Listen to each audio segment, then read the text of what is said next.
Starting about 2010, the Obama administration launched something called Feed the Future, which is the U.S. government's global hunger and food security initiative.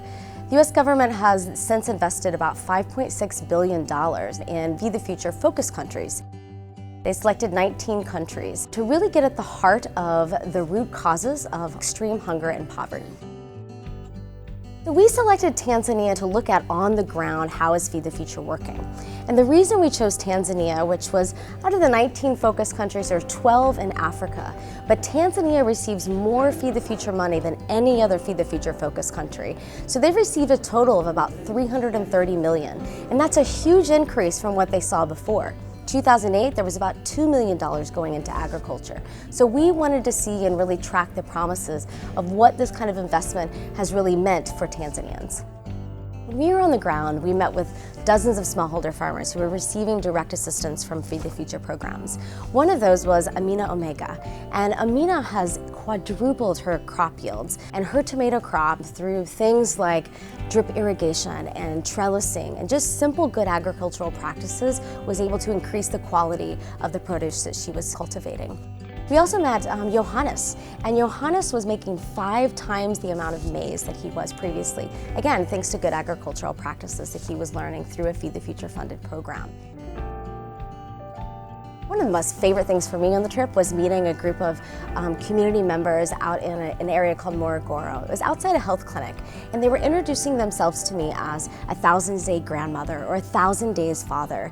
And that's very important because part of what Feed the Future does is train or give nutritional information and educational information on the first 1,000 days. So that's from pregnancy to the first 2 years of a child's life.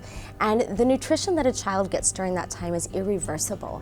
And so it's very important that people understand the kind of dietary diversity that a child needs. And it was very exciting for me to see that trickle down and on the ground that people not only understood 1,000 days, or were proud enough to introduce themselves and tie themselves to it.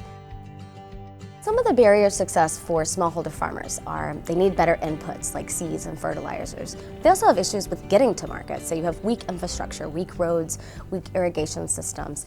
And while we saw some projects that were working on that, we also saw some big areas of improvement. Part of that is because the infrastructure is tied into the local government there and you have capacity constraints.